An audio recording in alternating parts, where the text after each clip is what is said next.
Hi, welcome to my channel. ಇವತ್ತು ಗೋಬಿ 65ನ ಹೇಗೆ ಮಾಡೋದು ನೋಡ್ಕೊಳ್ಳೋಣ. ಹೂಕೋಸಲ್ಲಿ ಮಾಡ್ತಾಯಿದ್ದೀನಿ ಇವತ್ತು. ತುಂಬ ಕ್ವಿಕ್ಕಾಗಿ ಆಗುವಂತಹ ರೆಸಿಪಿ ಇದು. ನೋಡಿ, ಒಂದು ಬೌಲ್ಗೆ ಅರಿಶಿಣದ ಪುಡಿ ಮತ್ತು ನೀರು ಹಾಕ್ಕೊಂಡು ಸ್ವಲ್ಪ ಕುದಿಸ್ಕೊಳ್ಳಿ. ಮತ್ತು ನಂತರ ಉಪ್ಪು ಹಾಕ್ಕೊತಾ ಇದ್ದೀನಿ. ಅವೆಲ್ಲನೂ ಸಹ ಹಾಕ್ಕೊಂಡು ಕುದಿಸ್ಕೋಬೇಕು. ಮತ್ತು ಹೂಕೋಸನ್ನ ಈ ರೀತಿ ಸೋಸಿ ಒಂದು ಬೌಲಿಗೆ ಹಾಕಿ ಇಟ್ಕೊಂಡಿದ್ದೀನಿ. ನೋಡಿ, ಈ ರೀತಿ ಸೋಸಿದ್ರೆ ಸಾಕು.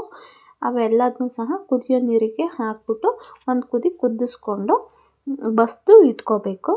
ನಂತರ ಇನ್ನೊಂದು ಸಲ ಅಥವಾ 2 ಸಲ ನೀಟಾಗಿ ಈ ರೀತಿ ವಾಶ್ ಮಾಡ್ಕೋಬೇಕು. ಅದರಲ್ಲಿ ಧೂಳು ಪಾಳು ಇದ್ದರೆ ಹೋಗುತ್ತೆ.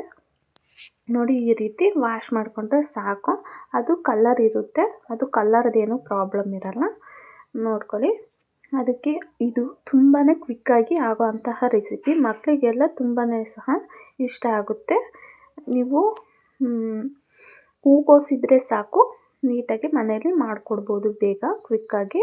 ನೋಡಿ, ಗರಂ ಮಸಾಲೆ ಮತ್ತು ಖಾರದ ಪುಡಿ, ಧನ್ಯದ ಪುಡಿ ಅರ್ಧ ಸ್ಪೂನ್ ಹಾಕ್ಕೊಳ್ಳಿ ಸಾಕು. ನಂತರ ಶುಂಠಿ ಬೆಳ್ಳುಳ್ಳಿ ಪೇಸ್ಟು ಹಾಕೋಬೋದು, ಇಲ್ಲಾಂದರೆ ಕೆಚ್ಬಿಟ್ಟಾದರೂ ಸಹ ಹಾಕೋಬೋದು. ಮತ್ತು ಒಂದು ಕಬಾಬ್ ಪೌಡ್ರು ಹಾಕ್ಕೊಂಡಿದ್ದೀನಿ. ಸ್ವಲ್ಪ ಕೊತ್ತಂಬರಿ ಸೊಪ್ಪನ್ನ ಹೆಚ್ಚಿ ಇಟ್ಕೊಂಡಿದ್ದೀನಿ. ಅವೆಲ್ಲನೂ ಸಹ ಅದರೊಳಗಡೆ ವಾಶ್ ಮಾಡಿಕೊಂಡು ಎತ್ತಿಟ್ಕೊಂಡಿರೋ ಅಂತಹ ಹೂಕೋಸಿಗೆ ಹಾಕ್ಕೊತಾ ಇದ್ದೀನಿ. ನಂತರ ಅದಕ್ಕೆ ಒಂದು ಹೋಳು ನಿಂಬೆಹಣ್ಣು ಸಹ ಹಾಕ್ಕೊತಾ ಇದ್ದೀನಿ. ಇದು ತುಂಬಾ ಟೇಸ್ಟಿಯಾಗಿರುತ್ತೆ ಹಾಕ್ಕೊಂಡ್ರೆ, ಹಾಗಾಗಿ ಹಾಕ್ಕೊತಾ ಇದ್ದೀನಿ ನಾನು. ನೀವು ಸಹ ಹಾಕ್ಕೊಳ್ಳಿ. ನನಗೆ ಒಂದು ಸಾಕಾಗಲ್ಲ ಅಂತ ಅನ್ನಿಸ್ತು ಕಬಾಬ್ ಪೌಡ್ರು, ಅದಕ್ಕೆ ಇನ್ನೊಂದು ಹಾಕ್ಕೊತಾ ಇದ್ದೀನಿ.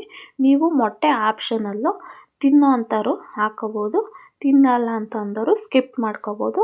ನಾವು ತಿಂತೀವಿ, ಹಾಗಾಗಿ ನಾನು ಹಾಕ್ಕೊತಾ ಇದ್ದೀನಿ.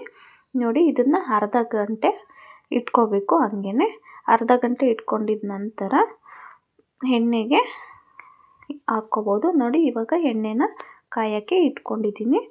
ನೋಡಿ, ಕಾಯ್ದಿದೆ, ಸ್ವಲ್ಪ ಹಾಕ್ಕೊಂಡೆ. ನೋಡಿ, ಈ ರೀತಿ ನೀಟಾಗೆ ಹಾಕ್ಕೊಂಡು ಇಟ್ಕೋಬೇಕು. ಇಟ್ಕೊಂಡು ನೀಟಾಗೆ ಕರ್ಕೊಳ್ಳಿ. ತುಂಬಾ ಇದು ಚೆನ್ನಾಗಿರುತ್ತೆ ರೆಸಿಪಿ.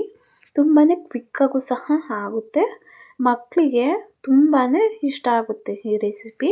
ನೋಡಿ, ನೀವು ಸಹ ಮಾಡ್ಕೊಳ್ಳಿ. ಯಾವ ರೀತಿ ಇದೆ ಅಂತ ಹೇಳ್ಬಿಟ್ಟು ನೋಡಿ. ಗೋಬಿ 65 ನೀವು ಸಹ ಮಾಡ್ಕೊಳ್ಳಿ.